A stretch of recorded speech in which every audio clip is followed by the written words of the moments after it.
السلام علیکم. As Ghamidi life کے ساتھ فیصل ہارون ایک بار پھر آپ کی خدمت میں حاضر ہے اور میرے ساتھ یہاں موجود ہیں جناب جاوید احمد غامدی صاحب. جیسا کہ آپ جانتے ہیں ایز غامدی لائف کی اس نشست کا مقصد یہ ہوتا ہے کہ ہم آپ لوگوں کو ایک موقع فراہم کر سکیں کہ آپ ہماری ایپ ایز غامدی میں رجسٹر کرنے کے بعد اس ایونٹ میں شرکت کر کے غامدی صاحب سے براہ راست اپنے سوال پوچھ سکیں. آغاز سے پہلے کچھ اہم باتیں. سب سے پہلی بات یہ کہ آپ کا جو نام ایز غامدی کی پروفائل میں ڈسپلے ہوتا ہے وہی نام زوم میں بھی ڈسپلے ہو رہا ہو. زوم میں اگر آپ اپنا نام تبدیل کرنا چاہتے ہیں تو اس کے اوپر رائٹ کلک کر کے اس کو ری نیم کر سکتے ہیں. اور موقع آنے پر آپ کے پاس اباؤٹ 30 سیکنڈ ہوں گے اپنا سوال پوچھنے کے لیے, اور میری آپ سے گزارش ہوگی کہ برائے مہربانی صرف ایک سوال پوچھیے گا. اسی کے ساتھ اللہ تعالیٰ کے نام سے اس ایونٹ کا باقاعدہ آغاز کرتے ہیں. بسم اللہ الرحمن الرحیم. السلام علیکم غامدی صاحب. وعلیکم السلام. سر, سرمایہ دارانہ نظام کیپٹلزم ہم جانتے ہیں کہ ساری دنیا میں اس وقت ایک معاشی نظام کے طور پر رائج ہے, مگر جب اس کو سمجھنے کے لیے اس کی ہم تھوڑی تحلیل کرتے ہیں تو ہم یہ دیکھتے ہیں کہ یہ دراصل ایک طبقاتی نظام ہے. اس کی بنیادوں میں دو کلاسز کا وجود ہے. ایک لیبر کلاس یا لیبر طبقہ یا مزدور طبقہ, جس میں ہر قسم کے مزدور, کسان, فیکٹری ورکرز, امپلائیز, ہر طرح کے لیبرز سب شامل ہوتے ہیں, جو کہ اس بات پر مجبور ہوتے ہیں کہ اپنی زندگی کی بنیادی ضروریات کو پورا کرنے کے لیے اپنی صلاحیتوں کو کم دام پر فروخت کریں. اور دوسری جانب ایک سرمایہ دار طبقہ یعنی کیپٹلسٹ, جو مینز آف پروڈکشن یعنی ذرائع پیداوار کو کنٹرول کرتے ہیں یا اس کو اون کرتے ہیں اور مزدور کی محنت کو کم دام میں خرید کر آگے منڈی میں بہت زیادہ منافع کے ساتھ فروخت کر دیتے ہیں. اس طریقے سے یہ ایک خلیج پیدا ہوتا ہے دونوں طبقات کے درمیان, اور اس پر ستم یہ کہ نسل در نسل یہ خلیج بڑھتا چلا جاتا ہے, امیر امیر تر ہوتا جاتا ہے, غریب غریب تر ہوتا جاتا ہے. اس کے برعکس ہم نے یہ دیکھا کہ مارکس اور اینگلز جیسے لوگوں نے سوشلزم اور کمیونزم کی بات کی, اور ہمارا تعارف ایک ایسے نظام سے کروایا جس میں ذرائع پیداوار کو کوئی ایک شخص یا طبقہ اون نہیں کرتا, بلکہ یہ سوسائٹی یا کمیونٹی کی ملکیت ہوتے ہیں. اس نظام میں جیسا کہ آپ جانتے ہیں کہ ہر انسان سے اس کی صلاحیت کی بنا پر کام لیا جاتا ہے اور اس کی ضرورت کی بنا پر اس کو معاوضہ اور باقی فیسلٹیز پرووائڈ کر دی جاتی ہیں. تو بظاہر یوں لگتا ہے کہ یہ ایک بڑا عدل پسند نظام ہے, اور چونکہ ہمارا دین بھی عدل کی بات کرتا ہے, انصاف کی بات کرتا ہے, کوئی گورا ہو یا کالا, مرد ہو یا عورت, کسی بھی طبقے سے, کسی بھی خطے سے تعلق رکھتا ہو, کوئی زبان بولتا ہو, اللہ تعالیٰ ہم سب کو آدم اور حوا کی اولاد قرار دیتے ہیں اور ہمارے ساتھ ہمارے اعمال کی بنا پر معاملہ کرتے ہیں. میں یہ جاننا چاہتا ہوں کہ آپ سوشلزم کو کس طریقے سے دیکھتے ہیں ہمارے دین کے زاویہ نظر سے. یہ مختصر سوالات کی نشست ہے, اس لیے اس میں کوئی بڑی تفصیلی گفتگو نہیں کی جا سکتی. موٹی موٹی چند باتیں میں عرض کر دیتا ہوں. ایک تو یہ سمجھ لیجئے کہ اس دنیا میں سماجی, سیاسی اور معاشی تدابیر جب بھی اختیار کی جائیں گی, ان میں پہلا سوال یہ ہوگا کہ کیا وہ انسانی فطرت کے مطابق ہے. انسانی فطرت ایک وجودی حقیقت ہے. جی, یعنی وجودی حقیقت کا مطلب یہ ہے کہ نہ ہم نے یہ دریافت کی ہے, نہ یہ نثر و استدلال سے سمجھی ہے. یہ تو ایک واقعہ ہے.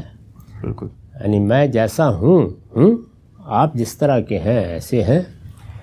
تو انسانی فطرت سے کوئی چیز اگر ہم آہنگ نہیں ہے تو وہ بہت اچھی ہوگی اور بڑی متاثر کن ہوگی, لیکن وہ چلے گی نہیں.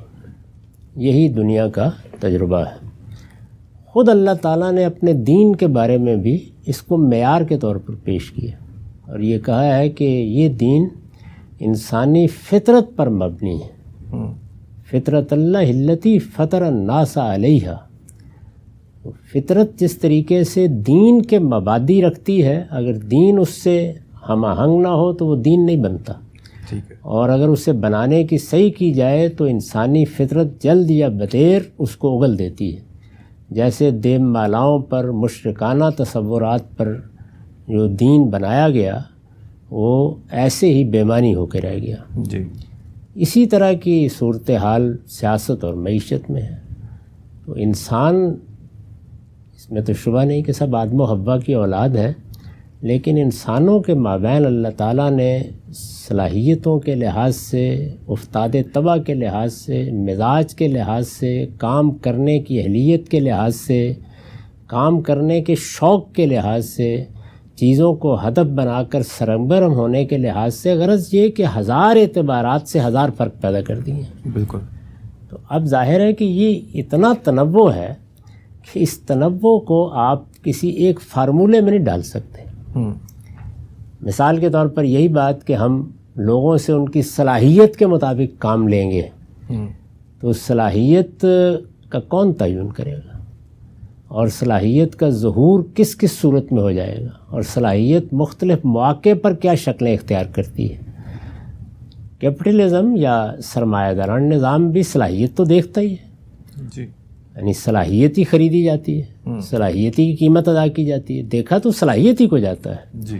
لیکن یہ صلاحیت چند آدمی کسی ایک فارمولے کے تحت نہیں متعین کر سکتے، یہ تجربے سے، مشاہدے سے اور بہت سے دوسرے معیارات سے متعین بھی ہوتی ہے، اور اس میں آراء بھی بنتی رہتی ہیں. ٹھیک ہے. پھر یہ کہ یہ حیثیت سرمایہ دارانہ نظام میں بالجبر نہیں طے ہوتی.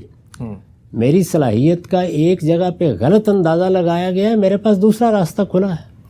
تو جب آپ اس صلاحیت کو طے کرنے کی ذمہ داری کسی ایک جماعت کو دے دیں گے یا ایک گروہ کو دے دیں گے، معاشرہ سارا کا سارا تو مل بیٹھ کے کوئی کام نہیں کرتا نا، اس کے نمائندے ہی ہمیشہ، یعنی جمہوریت بھی نمائندوں ہی پر قائم ہے، اور کوئی دوسرا نظام ہوگا تو وہ بھی. ضرورت کیا صرف یہی ہوتی ہے کہ مجھے روٹی چاہیے، مجھے کپڑا چاہیے؟ ضروریات میں بھی اللہ تعالیٰ نے بڑا تفاوت رکھا ہے. کیا انسان کی حصے جمالیات کی تسکین اس کی ضرورت نہیں ہے؟ کیا اس کے اندر جو آگے بڑھنے کے داعیات ہیں، ان داعیات کے لیے ماحول فراہم کرنا یہ انسان کی ضرورت نہیں ہے؟ تو اس میں بڑا ناقص تجزیہ کیا گیا انسانی فطرت کا سوشلزم میں یا اشتراکیت کی مختلف صورتوں میں. جی. تو میرے نزدیک یہ تو بالکل فطرت کے خلاف نظام ہے، یہ نہ چل سکتا تھا، نہ چل سکا ہے، اور نہ اس طرح کے خواب دیکھنے چاہیے. اس دنیا میں جو انسان کی فطرت بنائی گئی ہے اس کے اندر رہ کر کوئی نظم بنایا جائے گا. سرمایہ دارانہ معیشت فطرت کو چیلنج نہیں کرتی، البتہ فطرت میں جس طرح انسان کی صلاحیتوں کا تفاوت ہے، اس کے مقاصد کا تفاوت ہے، مزاج کا تفاوت اور فرق ہے، جد و جہد کے طریقوں کا تفاوت ہے، اسی طرح اس میں اخلاقیات بھی ودیت کی گئی ہے. ٹھیک. یعنی وہ بھی انسانی فطرت کا ایک حصہ ہے. میں نے تو کئی مرتبہ یہ توجہ دلائی ہے کہ انسان کی اگر آپ تحلیل کریں تو وہ اپنی صلاحیتوں کے لحاظ سے تو خیر ایک غیر معمولی ہستی ہے ہی، اس کے ساتھ اس کو حصے جمالیات دی گئی ہے جس سے فنون پیدا ہوئے ہیں. جی. یعنی بندروں نے تو یہ بڑی عمارتیں نہیں بنا دی، یہ فنکاریاں نہیں دکھا دیں، یہ غزلیں نہیں کہہ دیں. یہی صورتحال انسان کی حادثہ اخلاقی کی ہے، وہ فیصلے کرتا ہے یہ صحیح ہے یہ غلط ہے. تو حادثہ اخلاقی کو محکم تر ہونا چاہیے. بنیادی مسئلہ یہ نہیں ہے کہ انسان کو کسی اور نظام کی ضرورت ہے، بنیادی مسئلہ یہ ہے کہ انسان کو اخلاقی اصولوں کی برتری کی ضرورت ہے. یعنی اس کا جو حادثہ اخلاقی ہے وہ ایک وجودی حقیقت کے طور پر اپنے فیصلے سنا رہا ہے. آپ نے جو بہت سے الفاظ استعمال کیے، آپ غور کیجئے، وہ سب کے سب اخلاقی اصولوں پر مبنی ہے. یعنی اس شخص کی صلاحیت خرید لی جاتی ہے، اسے اس کا صحیح معاوضہ نہیں دیا جاتا، اس کے ساتھ صحیح رویہ نہیں اختیار کیا جاتا، اس کے اوقات کار میں یہ مسئلہ ہے. یہ جتنی چیزیں ہیں اگر آپ غور کریں سب کی سب اخلاقی اصولوں سے متعلق ہیں. جی. اس وجہ سے اس میں جو اپروچ اللہ کے دین نے اختیار کیا ہے وہی صحیح ترین بات ہے، اور وہ یہ ہے کہ معاشرے کو بحیثیت مجموعی اخلاقی شعور دیا جائے. جس وقت اخلاقی شعور پیدا ہوتا ہے وہ جتنا محکم ہوگا، جتنا حساس ہوگا آدمی اس معاملے میں، اور سوسائٹی جتنی حساس ہوگی، اسی کے مطابق اقدامات میں بھی فرق آ جائے گا. منافع کمانے کی حس میں بھی فرق آئے گا، لوگوں کے ساتھ معاملہ کرنے میں بھی فرق آئے گا. اور یہ آپ دیکھیے کہ اس معاملے میں تو اگرچہ کارل مارکسی کا شکر گزار ہونا چاہیے کہ اس کی وجہ سے سرمایہ داری نظام نے کچھ اخلاقیات سیکھی ہے، اس کے نتائج نکلے ہیں۔ جی جی، یعنی اس وقت جو 2 صدی پہلے مزدوروں کے ساتھ معاملہ ہوتا تھا، یا یورپی میں اگر تاریخ پڑھ کے دیکھیں تو مزارعین کے ساتھ یا زمینوں پر کام کرنے والوں کا جو حال تھا، آج زمین و آسمان تبدیل ہو گئے ہیں۔ جی، وہ تبدیلی کسی نظام میں تبدیلی میں نہیں آئی، بلکہ اخلاقی اصولوں کے اطلاق میں آئی۔ یعنی وہ اخلاقی اصول مان لیے گئے ہیں، ان اخلاقی اصولوں کے اطلاق پر غور و خوض ہوتا ہے، تجربے سے سمجھا جاتا ہے ان کو، اور پھر ان کے مطابق آپ تبدیلیاں کرتے چلے جاتے ہیں۔ یعنی بنیادی باتیں وہی ہیں جی، جو قدیم ترین زمانے سے چلی آ رہی ہیں، یعنی فری اکانومی ہے، فری مارکیٹ ہے، لوگ اپنے طریقے پہ کاروبار کرتے ہیں، اس کو آج کرتے ہیں اس کو چھوڑ دیتے ہیں، کوئی کم کرتا ہے کوئی زیادہ کرتا ہے۔ جن لوگوں کے پاس سرمایہ زیادہ ہو جاتا ہے وہ بڑے بڑے کارخانے بھی قائم کرتے ہیں، بڑی بڑی کمپنیاں بھی بناتے ہیں، وہ عالمی سطح پہ تجارت بھی کرتے ہیں۔ یہ سب کے بعد ظاہر ہے لوگوں کو ملازمتیں بھی دیتے ہیں، لیکن کیا یہ ملازمتیں اب بھی اسی طرح ہیں جس طرح یہ 2 صدی پہلے تھی؟ کیا اوقات کا وہی معاملہ ہے؟ کیا معاوضوں کی وہی صورتحال ہے؟ تو بہت کچھ بہتری ہو گئی۔ اگر آپ غور کر کے دیکھیں تو ایک لائن ہے جو بہتری پیدا کر رہی ہے، وہ ہے حادثہ اخلاقی کے فتوے۔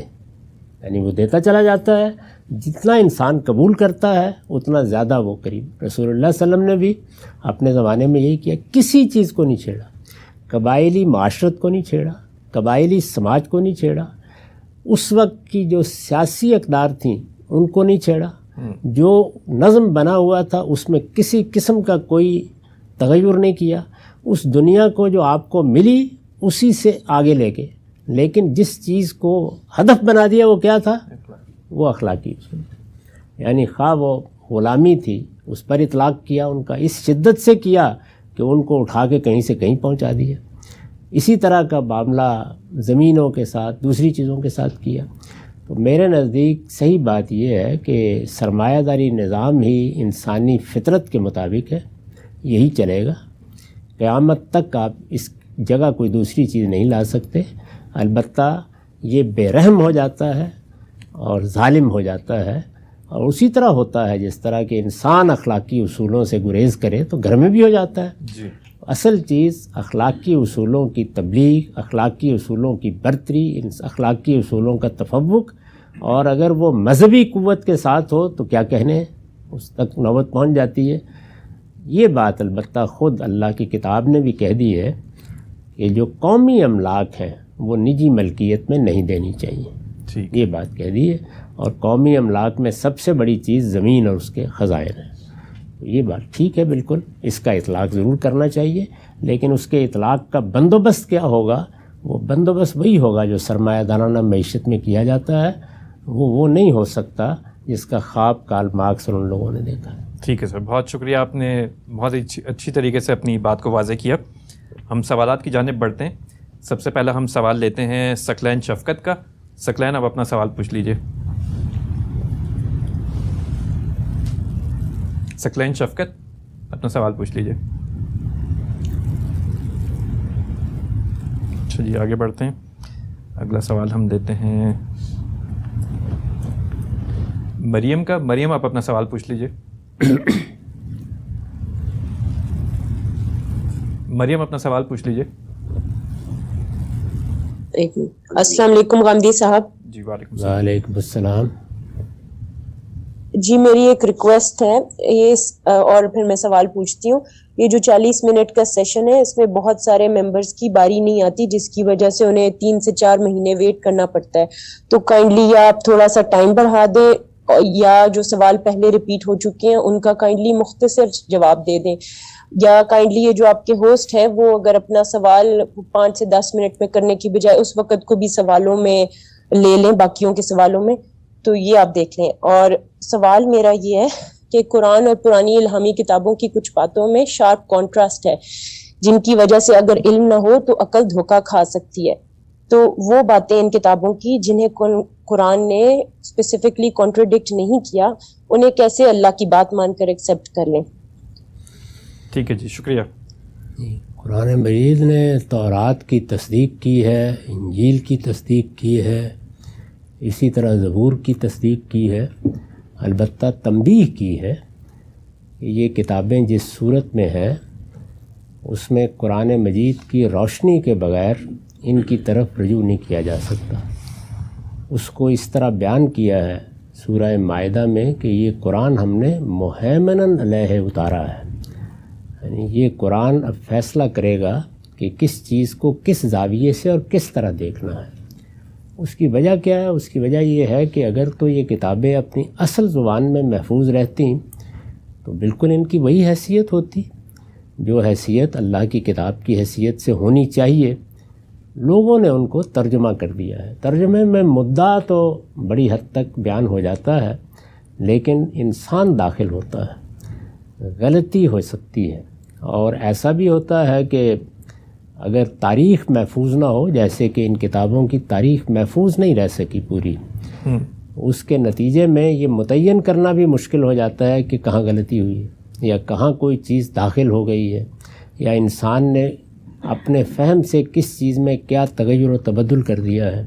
تو صحیح اصول یہ ہے کہ ہمارے پاس اللہ کی آخری کتاب موجود ہے، آخری کتاب قرآن مجید ہے، وہ بالکل محفوظ صورت میں مسلمانوں کے اجماع اور تواتر سے ہمارے ہاتھوں میں ہے، پہنچ گئی ہے۔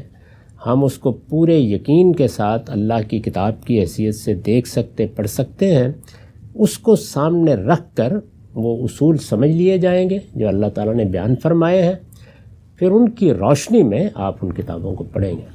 ان کی روشنی میں جب آپ تورات کو پڑھتے ہیں، زبور کو پڑھتے ہیں، انجیل کو پڑھتے ہیں، تو چند مقامات، گنتی کے چند مقامات کے سوا کوئی اختلاف ہے ہی نہیں، بالکل ایک ہی بات یہ کتابیں بیان کر رہی ہیں اور ایک ہی چیز ہے جس کی دعوت دے رہی ہیں۔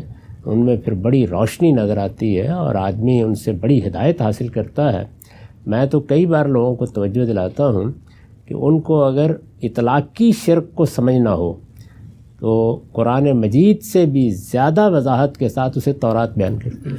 اس کی وجہ یہ ہے کہ وہاں مسلمان قوم ہے جس کے ہاں پیغمبر بھی آ رہے ہیں، ایک دعوت بھی موجود ہے، پیغمبروں کی اولاد ہے، تو وہ سب چیزیں زیر بحث آ گئی ہیں جو اس وقت ہمارے ہاں زیر بحث آنی چاہیے۔ اسی طرح اگر آپ کو یہ جاننا ہو کہ ایک مسلمان قوم میں خرابیاں کہاں سے آتی ہیں، اس کے لیے انجیل، خاص طور پر پہاڑی کا باز، بڑی غیر معمولی چیز ہے، سرمن آف دا ماؤنٹ، تو یہ چیزیں پڑھنی چاہیے، اسی ذوق شوق سے پڑھنی چاہیے جیسے آپ پڑھتے ہیں۔ جہاں کوئی سوال پیدا ہو تو فوراً قرآن کی طرف رجوع کر کے دیکھنا چاہیے کہ اس کی کیا نوعیت ہے، پھر قرآن فیصلہ کر دیتا ہے۔ ٹھیک ہے سر، بات واضح ہوئی، آگے بڑھتے ہیں۔ اگلا سوال ہم لیتے ہیں محمد ارحم کا۔ ارحم اپنا سوال پوچھ لیجئے۔ جی السلام علیکم۔ وعلیکم السلام۔ ہم سب بہتان کی تعریف جانتے ہیں۔ آج کے سوشل میڈیا کے دور میں کوئی بھی سچی خبر بہتان کی زد میں آ جاتی ہے اور کوئی بہتان ایک سچ کے طور پر پیش کر دیا جاتا ہے، تو ان سب کو، ان خبروں کو کس طرح ہم دیکھیں مد نظر قرآن کے بہتان کی تعریف پر رکھتے ہوئے؟ جی شکریہ۔ سب سے پہلے تو سوال اپنے آپ سے کرنا چاہیے، اور وہ یہ کہ میں کسی بہتان کو آخر کیوں دیکھوں، یعنی مجھے کیا دلچسپی ہے اس کے ساتھ۔ تو دلچسپی کا باعث کیا چیز بن رہی ہے اس کا فیصلہ کرنا چاہیے۔ یہ ہو سکتا ہے کہ کوئی ایسا شخص زیر بحث ہے جس سے میں دین سیکھتا ہوں، یہ ہو سکتا ہے کوئی ایسا شخص زیر بحث ہے یا کوئی ایسی جماعت زیر بحث ہے جو میرے لیے سیاست کر رہی ہے۔ ظاہر ہے سیاست لوگوں ہی کے لیے کی جاتی ہے، تو ایک کنسرن پیدا ہو گیا۔ یہ بالکل ویسی بات ہے جیسے کہ آپ اپنے ہمسائے کے معاملات میں، عام حالات میں کیوں تجسس کریں گے؟ قرآن مجید نے ہمیں روکا ہے اس سے، ولا تجسسوا، لوگوں کے معاملات کی ٹو لگانے کی کوئی وجہ نہیں ہے۔ لیکن اگر اسی ہمسائے کے ساتھ کاروبار کرنے کا فیصلہ کرنا ہو یا اسی کے ہاں کوئی رشتے کی بات چل نکلے، تو پھر آپ کا ایک کنسرن پیدا ہوتا ہے، ایک تعلق پیدا ہوتا ہے۔ وہ تعلق یہ تقاضا کرتا ہے کہ آپ جانیں۔ یہ میں نے اسی لیے 2 مثالیں دیں۔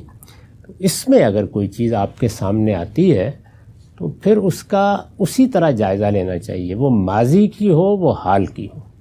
ماضی سے میری مراد مسلمانوں کا وہ ماضی ہے جو رسول اللہ صلی اللہ علیہ وسلم سے شروع ہوا ہے، یعنی ایک ماضی تو وہ ہے کہ جو آدم سے شروع ہوا ہے، لیکن اس ماضی میں بھی بہت سے تاریخی سیاسی واقعات ہو گئے ہیں، وہ بھی ہمارے یہاں تفریق کا باعث بنے ہوئے ہیں، ان کی بنیاد پر فرقے بن گئے ہیں۔ کوئی چیز ماضی کی حال کی سامنے آتی ہے اور وہ آپ کے کنسرن کا موضوع نہیں ہے تو اس کو اٹھا کے ایک طرف رکھ دیجیے۔ سوال یہ ہے کہ میں اس کو پڑھوں ہی کیوں، آگے کسی تک پہنچاؤں کیوں، میں اس سے متعلق ہی کیوں ہوں؟ مجھے اللہ کی پناہ مانگنی چاہیے اس سے۔ میں ایک راستے پر چل رہا ہوں، ایک غلاظت پڑی ہوئی ہے، مجھے اپنے کپڑے سمیٹ کر وہاں سے گزرنا چاہیے، لیکن اگر وہ مجھ سے متعلق ہے، کنسرن ہے میرا اس سے، تو پھر میں ظاہر ہے کہ رکوں گا، دیکھوں گا۔ یعنی مجھے معلوم ہو کہ یہ غلاظت جس جگہ پہ بہہ رہی ہے یہ میرے گھر میں جا رہی ہے، تو پھر تو ظاہر ہے کہ مجھے اسے دیکھنا پڑے گا۔ یا دیکھنا ہے تو میں نے بتا دیا کہ کیا صورتیں ہو سکتی ہیں جن میں وہ مجھ سے متعلق ہوتی ہے۔ جی، اس دیکھنے کے لیے اسی درجے کی تحقیق کرنی چاہیے جس درجے کی تحقیق ہم کسی مجرم کو عدالت میں دیکھ کر شہادت کے اصول پر کرتے ہیں۔ یہ کافی نہیں ہے کہ یہ میں نے سن لیا ہے، لوگ کہتے ہیں، بہت سے لوگ بیان کرتے ہیں، فلاں نے یہ فرما دیا ہے، اس طرح کی چیزوں کو اٹھا کے پھینک دینا چاہیے۔ یہ بات کہ ہم لوگوں کی اخلاقی حس بہت کمزور ہے اور ہم پروپیگنڈے کو قبول کرتے ہیں، اسی کا نتیجہ ہے کہ بعض طاقتور قوتوں نے پروپیگنڈے کے ذریعے سے سیاسی لیڈرشپ کو آخری درجے میں بدنام کرنے کی صحیح کی ہے، اور اس کے نتائج اس وقت ہمارا پورا ملک بھگت رہا ہے۔ اس سے اللہ کی پناہ مانگیے اور ہمیشہ یہ کیجیے کہ جو چیز بھی آپ کے سامنے آتی ہے اگر وہ آپ کا کنسرن نہیں ہے تو اٹھا کے ایک طرف رکھ دیں، اس کی طرف نگاہ بھی نہیں کرنی چاہیے۔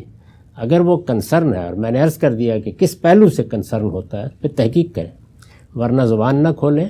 رسول اللہ صلی اللہ علیہ وسلم نے اسی پر تنبیہ فرمائی ہے کہ کفا بالمرء کذبا ان یحدث بکل ما سمع، آدمی کے اللہ کی بارگاہ میں جھوٹا قرار پا جانے کے لیے اتنا ہی کافی ہے کہ جو بات وہ سنے کسی کے لیے بری اس کو بیان کر دیا۔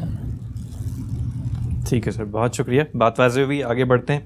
اگلا سوال ہم ایک دفعہ پھر سکلین آپ کو کوشش کرتے ہیں، آپ اگر اپنا سوال پوچھنا چاہیں تو مائکروفون انمیوٹ کر کے سوال پوچھ لیجئے۔ سکلین، ٹھیک ہے جی۔ اگلا سوال لیتے ہیں اوصاف سلیم سے۔ اوصاف اپنا سوال پوچھ لیجئے۔ ہلو، السلام علیکم۔ السلام علیکم۔ وعلیکم السلام۔ سامجی صاحب، میں یہ جاننا چاہتا ہوں کہ کیا وجہ ہے کہ ابراہیمی مذاہب جو یعنی یہودیت اور عیسائیت میں خانہ کعبہ کو اہمیت یا تقدس حاصل نہیں ہے جو کہ ہم مسلمانوں کے لیے ہے، جبکہ یا اسلام سے پہلے بھی اور اسلام کے بعد بھی، جبکہ اس کا تعلق حضرت ابراہیم علیہ السلام سے براہ راست نکلتا ہے۔ اس کے برعکس ہم یہ دیکھتے ہیں کہ مشرک و کفار میں بھی خانہ کعبہ کی تکریم بھی تھی اور وہ عبادت بھی کیا کرتے تھے۔ تو اس بارے میں تھوڑا سا ذرا تاریخی پس منظر بیان کر دیجیے، جزاک اللہ خیر۔ اچھا جی، شکریہ۔ اس موضوع کو تو قرآن مجید نے اپنا خاص موضوع بنایا ہے اور پوری تاریخ سنا کے یہ بتایا ہے کہ بنی اسرائیل اللہ تعالیٰ کی طرف سے منتخب کیے گئے اور ان کو بتایا گیا کہ نبوت جیسی نعمت تمہیں عطا کی جائے گی اور تم اللہ کے دین کے گواہ بن کر دنیا کے وسط میں رہو گے، لیکن وہ بدقسمتی سے اس کو اپنا استحقاق سمجھ بیٹھے، اور جب یہ بات انہیں بتائی گئی پیغمبروں کے ذریعے سے کہ آخر میں تم لوگ اپنے منصب سے وفا نہیں کر سکو گے تو اللہ تعالیٰ تمہارے ہی بھائیوں میں سے آخری پیغمبر پیدا کریں گے، یعنی حضرت محمد صلی اللہ علیہ وسلم کی پیشین گوئی بھی کی گئی اور عہد بھی لیا گیا۔ یہ چیز ان کے لیے حسد کا باعث بن گئی۔ اب محمد الرسول اللہ کی نبوت کی بنیاد تو وہی حضرت ابراہیم کی ذریت، حضرت ابراہیم سے اللہ کا وعدہ، حضرت ابراہیم کے ذریعے سے اس بیت اللہ کی تعمیر تھی۔ تو بتدریج انہوں نے اپنے دور زوال میں اپنا تعلق اس بیت اللہ سے بالکل منقطع کر لیا۔ یہ اس طریقے سے ہوا۔ قرآن کہتا ہے یہ حسدم من عند انفسہم ہوا، یعنی اس حسد کی بیماری کی وجہ سے وہ یہاں تک پہنچ گئے۔ چنانچہ نہ وہ بیت اللہ کا ذکر کرنے کے لیے تیار تھے، نہ حضرت اسماعیل کا ذکر سننے کے لیے تیار تھے، یہاں تک کہ انہوں نے ذبیح بھی حضرت اسحاق کو بنا ڈالا۔ تو اس کے بعد پھر آپ کہاں تلاش کریں گے اس طرح کی چیز؟ ٹھیک ہے سر، بات واضح ہوئی۔ اگلا سوال ہم لیتے ہیں ذوالفقار کا. ذوالفقار اپنا سوال پوچھ لیجیے. السلام علیکم غامدی صاحب. میرا سوال آپ سے جو ہے وہ ختم نبوت اور اتمام حجت سے متعلق ہے. ایک موقع پر میں نے آپ کو سنا یہ فرماتے ہوئے کہ ختم نبوت اس وجہ سے ہوئی کیونکہ عالمی سطح پر اتمام حجت ہو گئی. لیکن میرا سوال یہ ہے کہ ختم نبوت تو 7ویں صدی میں ہوئی جبکہ امریکہ جو ہے وہ 16ویں صدی میں دریافت ہوا. اس کے درمیان کوئی 800-900 سال کا عرصہ ہے جس میں وہاں کے باسیوں پر کوئی نبی نہیں آیا. تو پھر یہ عالمی سطح پر اتمام حجت کیسے ہوئی اور وہاں پر بسنے والے جو تھے کیا ان کے لیے اس عذر کا خاتمہ ضروری نہیں تھا جس کا آپ اپنی عرض کیا کرتے ہیں؟ شکریہ. اس کو کہتے ہیں ایک ہی نقطے نے محرم کو مجرم کر دیا. ایک لفظ آپ نے درمیان سے نکالا اور سوال بن گیا. میں نے یہ نہیں کہا تھا کہ عالمی سطح پر اتمام حجت ہو گیا، میں نے یہ کہا تھا عالمی سطح پر اتمام حجت کا اہتمام ہو گیا. یعنی اللہ تعالیٰ کی طرف سے وہ اسباب دنیا میں پیدا ہو گئے کہ اب پیغمبر ایک تاریخی شخصیت بن گئے. ان کے شب و روز محفوظ ہو گئے. ان پر ایمان لانے والوں کی اتنی بڑی تعداد میسر ہو گئی کہ اجماع اور تواتر سے وہ ہدایت منتقل ہو سکے. ایک بڑی سلطنت قائم ہو گئی جس نے خود اس کو ایک تاریخی حقیقت بنا دیا.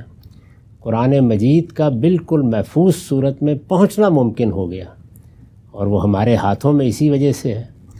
قرآن مجید نے یہ بات بتا دی تھی، خود اس وقت بتا دی تھی، اور قرآن میں لکھی ہوئی ہے کہ اگر یہ سارے اسباب بنی اسماعیل نے یا عرب کے لوگوں نے میسر نہ کیے تو یستبدل قوما غیرکم ثم لا یکونوا امثالکم. وہ سب کچھ میسر ہوا جس کے نتیجے میں اب اللہ تعالیٰ کی ہدایت کے بے کم و کاست پہنچ جانے کا اہتمام ہو گیا. اس کو مسلمانوں کے ایک جلیل القدر امام نے 5ویں صدی میں امام سرخسی نے اپنی اصول میں اس طرح بیان کیا ہے کہ صحابہ کے لیے یہ دین مسموع تھا، یعنی حضور بول رہے تھے آپ سن رہے تھے. ہمارے لیے یہ کل مسموع ہو گیا، یعنی اسی طرح جیسے کہ گویا سن رہے ہیں. تو یہ اہتمام ہے جو ہو گیا. اب اس کے بعد پھر پیغمبری کی یا نبوت کی کوئی ضرورت نہیں تھی. تو اتمام حجت کا اہتمام ہو گیا، یعنی بندوبست ہو گیا، عالمی سطح پر بندوبست ہو گیا. اب یہ ہمارا کام ہے کہ ہم اس کو پہنچائیں، اور اس کو بیان بھی کر دیا قرآن نے، یعنی ان الفاظ میں بیان کر دیا ہے کہ اہتمام ہم نے کر دیا. اب اس کے بعد کذالک جعلناکم امۃ وسطا لتکونوا شہداء علی الناس ویکون الرسول علیکم شہیدا. یعنی رسول نے اللہ کی طرف سے ہدایت پا کے گواہی دے دی ہے، اب دنیا پر یہ گواہی تمہیں جا کے دینی ہے. تو رسول کی گواہی کے ان لوگوں تک پہنچنے کا اہتمام بھی ہو گیا، ان کے پاس اس کے بے کم و کاست آ جانے کا اہتمام بھی ہو گیا، ان کے ہاتھوں میں یہ محفوظ دے دی گئی، تاریخ کی ایک واقعی حقیقت بھی بن گئی. یہ وہ اہتمام ہے جس کو اتمام حجت کے اہتمام سے تعبیر کیا جاتا ہے. بہت شکریہ سر. آگے بڑھتے ہیں. اگلا سوال ہم لیتے ہیں خوشنود احمد سے. خوشنود اپنا سوال پوچھ لیجیے. جی السلام علیکم. وعلیکم السلام. غامدی صاحب ہم یہ دیکھتے ہیں کہ ہم مسلمانوں کے یہاں بالخصوص ہندوستان اور پاکستان میں ہم رسول پاک صلی اللہ علیہ وآلہ وسلم کی ذات کے بارے میں ایک خاص قسم کی حساسیت پاتے ہیں. یعنی ان کے بارے میں کوئی بھی ایسا جملہ برداشت کرنے کو تیار نہیں ہے جس سے بظاہر یہ تاثر مل سکے کہ ان کی شان میں کوئی کمی کی جا رہی ہے یا بے ادبی کی جا رہی ہے. اور یقیناً یہ ایک حد تک ایک بہت اچھی چیز ہے. لیکن ہم یہ دیکھتے ہیں کہ اللہ تعالیٰ کی ذات کے بارے میں وہ سینسٹیوٹی اس طرح سے موجود نہیں ہے. یعنی کہ اللہ تعالیٰ کے بارے میں ہم بڑے بے تکلف ہو کے بات کر دیتے ہیں، اللہ تعالیٰ سے ہم شکوہ کر دیتے ہیں، اور اللہ تعالیٰ کے بارے میں ہمارے شاعر یہ بھی کہہ دیتے ہیں کہ یا اپنا گریبان چاک یا دامن یزداں چاک. تو میں آپ سے یہ جاننا چاہتا ہوں کہ ایک اس کی وجہ کیا ہے اور آپ اس رجحان کو کس نظر سے دیکھتے ہیں. بہت شکریہ. بڑی سادہ وجہ ہے، اللہ سب کا ہے، محمد ہمارے. یہ انسانی نفسیات ہے. یعنی اللہ تعالیٰ کے ساتھ آپ وہ ہمارا ہے کا تعلق ہی نہیں محسوس کرتے.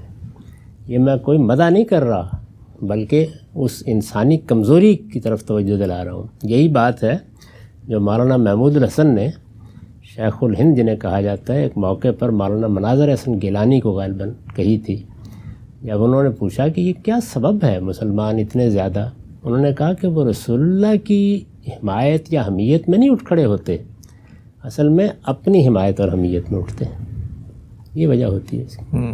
یعنی یہ میری ماں ہے، یہ میرا باپ ہے. وہاں بھی دیکھیے یہی ہوتا ہے. جی یہ ہماری ٹیم ہے جو اس وقت میدان میں اتر آئی ہے، تو وہاں حق و باطل نہیں ہوتا. اصول کے لحاظ سے دیکھیں تو کیا ہونا چاہیے؟ بھائی جو اچھا کھیلے گا اس کو دانت دے دیں گے. نہیں دیتے نا آپ، بلکہ دل پہ ہاتھ رکھ کے بیٹھ جاتے ہیں. بہت سے لوگوں کا حال تو یہ تک اسپتال پہنچ جاتے ہیں. انسان کا ایک جذباتی وجود ہے، وہ عقلی وجود نہیں ہے، اور وہ عقلی طریقے سے کام بھی نہیں کرتا. اس لیے اس کی اصلاح کرنی چاہیے، بتانا چاہیے اس کو. اب حقیقت کے لحاظ سے دیکھیں تو سب سے زیادہ ایک مسلمان کو اللہ سے محبت ہونی چاہیے. والذین آمنوا اشد حبا للہ، سب سے بڑھ کر اللہ کے لیے غیرت ہونی چاہیے، سب سے بڑھ کر اللہ کی توحید کے لیے آدمی کے جذبات ہونے چاہیے. لیکن ہم اپنی ان پس جگہوں سے اوپر اٹھ نہیں پاتے. اللہ نے تو اٹھانا چاہا ہے، قرآن مجید میں اٹھانا چاہا ہے، لیکن ایسا ہوتا نہیں. تو یہ وہی کمزوریاں ہیں جو انسان کے اندر پائی جاتی ہیں، اور جن قوموں کی تربیت کم ہوتی ہے، اور خاص طور پر اگر مذہبی لوگ بھی ناتراشیدہ قسم کے ہوں تو وہ اس جذباتیت کو اور بڑھا دیتے ہیں. وہ ہمارے ہاں بہت بڑھائی گئی ہے، اور اس کا نتیجہ کیا نکلا ہے؟ اس کا نتیجہ یہ نکلا ہے کہ ہم وہ قوم بن کر رہ گئے ہیں کہ جس پر واقعہ یہ ہے کہ آپ کو رشک آتا ہوگا، مجھے ترس آتا ہے. یہ وہ قوم ہے جو بندوق کی نوک پر اپنے پیغمبر کی عزت کرانا چاہتی ہے. اس سے زیادہ پستی کی بات تصور نہیں کی جا سکتی. عزت کرانی ہے تو استدلال کے ساتھ کرائیے، اور وہی عزت حقیقی عزت ہوتی ہے. بہت شکریہ سر. آگے بڑھتے ہیں. اگلا سوال ہم لیتے ہیں اعجاز خان کا. اعجاز، آپ اپنا سوال پوچھ لیجئے. السلام علیکم سر. سادہ سا سوال ہے کہ کہنے والے کہتے ہیں کہ دنیا کی 10% جو پاپولیشن ہے وہ لیفٹ ہینڈڈ ہے. اگر دائیں ہاتھ سے کھانا دین ہے تو ان لوگوں کا کیا قصور ہے؟ سیکنڈ کویسچن تو نہیں، کامنٹ تھا کہ آپ جب لوگ کویسچن پوچھتے ہیں تو ہم ان کی تربیت کیسے کریں کہ وہ کویسچن چھوٹا سا پوچھے بجائے کہ ایک لانگ سٹوری شروع کر. تھینک یو جی. شکریہ. یہ تو بڑا مشکل کام ہے جو آخری آپ نے بتایا. لوگوں کی تربیت ہی تو ایک مشکل کام ہے میرے بھائی. ہر چیز میں استثناء ہوتے ہیں. یہ جو تعداد آپ نے بتائی ہے نا، 10% لوگ بائیں ہاتھ سے کام کرتے ہیں، اس سے زیادہ تعداد میں لوگ پاگل ہیں. کبھی اعداد و شمار دیکھ لیجیے، ذہنی بیماریوں میں مبتلا ہیں. لیکن اللہ تعالیٰ کا دین تو مخاطب کرے گا نا. تو استثناء کوئی مثال نہیں ہوتا. قانون ضابطے ہمیشہ جو عمومی صورتحال ہے اسی پر بنائے جاتے ہیں. یہ ایک آداب کی چیز ہے، کوئی فرض نہیں کیا گیا، کوئی واجب نہیں کیا گیا، کوئی اس کی بنیاد پر جنت جہنم کا فیصلہ نہیں ہونا. آداب کی چیز ہے. بلکہ اگر خالص علمی اصطلاح میں اس کو بیان کیجیے تو یہ ارشاد ہے. یعنی اگر کوئی آدمی کرے گا اجر ملے گا، اگر جانتے بوجھتے چھوڑے گا تو اللہ تعالیٰ کے ہاں ایک صغیرہ گناہ کا ارتکاب کرے گا. لیکن کوئی عذر ہے، مجبوری ہے، کوئی حرج کی بات نہیں ہے. تو اس لیے اس میں کوئی تشدد بھی نہیں کرنا چاہیے. تربیت دیں، کوشش کریں، جیسے کہ ہم بہت سی چیزوں کے معاملے میں تربیت دیتے ہیں، کوشش کرتے ہیں. آپ کے بچے میں یہ چیز پیدا ہو جائے تو اچھی ہے. ایک علامتی چیز ہے بنیادی طور پر، اور یہ علامت ہے اس بات کی کہ قیامت میں جو نیکوکار ہیں ان کا نامہ اعمال ان کو دائیں ہاتھ میں پکڑایا جانا ہے. اس چیز کو ہمارے ذہن میں تازہ رکھنے کے لیے ایک سمبولک چیز مقرر کر دی گئی ہے، بس اس سے زیادہ نہیں. جب ہم کسی چیز کو اس سے بڑھا دیتے ہیں تو اس سے خرابی پیدا ہوتی ہے. استثناء ہر جگہ رہیں گے. ٹھیک ہے سر، بہت شکریہ. اگلا سوال ہم لیتے ہیں ڈاکٹر خالد حسین کا. خالد صاحب اپنا سوال پوچھ لیجئے. السلام علیکم سر. میرا کوشچن یہ ہے کہ کیا ایک اچھے مسلمان کی کوئی یونیورسل ڈیفینیشن موجود ہے، اور اگر موجود ہے تو ایک عام آدمی ایک اچھا انسان بننے کے لیے، ایک اچھا مسلمان بننے کے لیے کیا کر سکتا ہے؟ بہت شکریہ. یعنی مجھے اور آپ کو یہ فکر ہونی چاہیے کہ میں اچھا مسلمان بنوں. تو اچھا مسلمان بننے کے لیے اللہ تعالیٰ نے کتاب اتار دی ہے اپنی، اس کو پڑھیے. وہ ایک ایک آیت میں آپ کو یہی بتاتی ہے کہ کسی آدمی کو اچھا مسلمان کیسے بننا ہے. بنیادی باتیں وہی ہیں. جو ایک چھوٹی سی سورہ میں اللہ تعالیٰ نے سمیٹ دی ہیں، اور وہ یہ کہ جو ماننے کی حقیقتیں ہیں ان کو مانو، اور ان کے تقاضے سے جو اچھا عمل پیدا ہوتا ہے اور جس پر خود تمہارا حادثہ اخلاقی تمہارا ضمیر گواہی دیتا ہے وہ اچھا عمل کرو، اور اپنے گرد و پیش میں لوگوں کو ادائے حقوق کی نصیحت کرو اور اس پر ثابت قدمی کی نصیحت کرو۔ تو اس پر اللہ تعالیٰ نے جنت کی ضمانت دے دی ہے، فرما دیا ہے کہ تم لازمی طور پر خسارے سے بچ جاؤ گے۔ تو یہی اچھا مسلمان بننے کا بنیادی لائے عمل ہے۔ باقی اس کی تفصیلات وہ آپ جیسے جیسے قرآن پڑھتے ہیں جگہ جگہ اس کو بیان کرتے ہیں اللہ تعالیٰ، تو وہ بننے کی صحیح کرنی چاہیے۔ دوسروں کے بارے میں اس تردد میں نہیں مبتلا ہونا چاہیے، یہ فیصلہ اللہ تعالیٰ کر لے گا کون اچھا مسلمان ہے کون برا مسلمان ہے۔ دنیا کی زندگی میں مسلمانوں کے سیاسی حقوق کس اصول پر ہوں گے اس کو قرآن نے واضح کر دیا ہے کہ ہر وہ شخص مسلمان ہے جو اپنے آپ کو مسلمان کہتا ہے، نماز کا اہتمام کرتا ہے، مسلمانوں کی حکومت کو زکوٰۃ دینے کے لیے تیار ہے۔ تو یہ جو پرانی بحث تھی ہمارے ہاں محدثین کی اور فقہا کی، علم اور عمل کی، اس کا خاتمہ کر دیا ہے، 2 اعمال لے لیے ہیں اور بس۔ ٹھیک ہے سر، بہت شکریہ۔ آگے بڑھتے ہیں، اگلا سوال ہم لیتے ہیں فیصل مہیسر کا۔ فیصل صاحب اپنا سوال پوچھ لیجئے۔ جی السلام علیکم۔ وعلیکم غامدی صاحب، آپ نے ایک جگہ فرمایا ہے کہ اسلامی ریاست میں حکومت نماز قائم کروا سکتی ہے اور زکوٰۃ لے سکتی۔ اب زکوٰۃ کا تو سمجھ میں آتا ہے کہ ریاست کا نظم چلانے کے لیے ضروری ہے، لیکن اگر حکومت مجھے اس بات کا پابند نہیں کر سکتی کہ میں روزہ رکھوں تو مجھے نماز پڑھنے کا پابند کس طرح کر سکتی ہے؟ اور بہت سے لوگ جو مسلمان گھرانوں میں پیدا ہوتے ہیں، ابھی انہوں نے شعوری طور پر اسلام قبول نہیں کیا ہوتا، تو ان لوگوں کو اس بات کا پابند کرنا کہ وہ نماز پڑھیں کیا جبر نہیں؟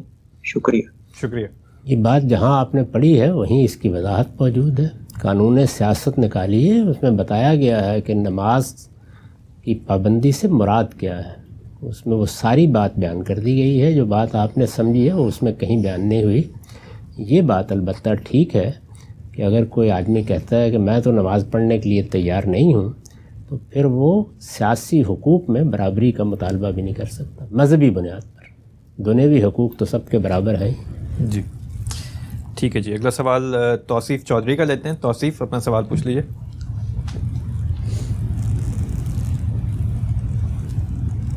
جی السلام علیکم۔ وعلیکم السلام۔ ایک کوشچن سامنے آیا تھا کہ تھوڑا سا ریلیٹ کرتا ہے جو آپ پہلے بات کر رہے تھے کہ اگر جیوز اور کرسچن کی طرف سے کہ اگر اللہ پرفیکٹ ہے تو اس نے ان کتابوں کو کیوں محفوظ نہیں کیا؟ ہم کہتے ہیں کہ اللہ قرآن کو محفوظ کیا ہے، تو اس کا کیا جواب ہو سکتا ہے کہ اللہ نے اس میں پرومس نہیں کیا؟ کیونکہ قرآن میں اللہ نے پرومس کیا کہ اِنَّ لَهُ لَحَافِظُونَ۔ سو اس کا جواب کس طرح دیا جا سکتا؟ ٹھیک ہے جی۔ اللہ تعالیٰ نے قرآن کی حفاظت بھی انسانوں ہی کے ذریعے سے کی ہے اور ان کی حفاظت بھی انسانوں ہی کے ذریعے سے کی۔ انسانوں نے جب اس میں کوتاہی کی ہے تو اللہ تعالیٰ نے پیغمبر بھیج دیے، جب پیغمبری کا سلسلہ ختم کر دیا گیا تو پھر اللہ تعالیٰ نے حفاظت کی ذمہ داری بھی خود لے لی۔ یہ بڑی سادہ سی بات ہے، پیغمبر جب تک آتے رہے کوئی ضرورت ہی نہیں تھی، کوئی خرابی پیدا ہوگی تو آگے بتا دیں گے۔ میں نے خود لکھا ہے کہ جو یہ تورات ہے اس میں بہت کچھ تاریخ کے واقعات گزر گئے، یہ بالکل غائب ہو گئی۔ اس کو 5 قبل مسیح میں حضرت عزیر نے دوبارہ ترتیب دیا، لیکن حضرت مسیح آئے اور انہوں نے تصویب کر دی۔ ٹھیک ہے، یعنی فی الجملہ ٹھیک ہے، چھوٹی موٹی باتیں ہو سکتی ہیں۔ ٹھیک ہے، اس وقت تو پیغمبر آ رہے تھے، ضرورت ہی نہیں تھی اس کی۔ یہ سب ضرورتیں ختم نبوت سے پیدا ہوئی۔ ٹھیک ہے سر، بات واضح ہوئی۔ آخری سوال ہم لیتے ہیں وقاص علی کا۔ وقاص اپنا سوال پوچھ لیجئے۔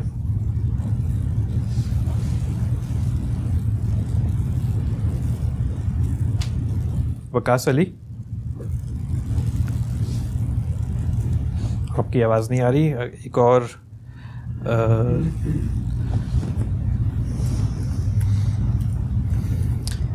اگلا سوال ہم لیتے ہیں طلحہ عزیز کا۔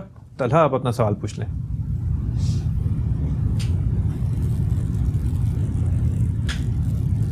طلحہ عزیز۔ السلام علیکم سر۔ وعلیکم السلام۔ جاوید صاحب سے میرا سوال یہ ہے کہ جب آپ حدیث کو دینی احکام کے ماخذ کے طور پر مانتے ہیں تو ایسی بہت سی چیزیں ہیں کہ جن کے متعلق گاندھی صاحب کا موقف صحیح السند حدیث کے خلاف جا رہا ہوتا ہے. حالانکہ جاوید صاحب جو ایک مدعا بیان کرتے ہیں کہ جب بھی حدیث کے رسول اللہ سے نسبت کا اطمینان ہو جائے تو اس سے انحراف ممکن نہیں رہتا. میں اپنی بات کھولنے کے لیے ایک سادہ سی مثال دوں تو وہ موسیقی کی ہے کہ جب گاندھی صاحب سے موسیقی کے متعلق سوال ہوتا ہے تو سورۃ الاعراف کی آیت نمبر 33 تک بات کی تحدید کر دیتے ہیں، حالانکہ اس کے بعد سنت اور پھر اس کے بعد صحیح السند حدیث کا بیان بھی لازم قرار پا چکا.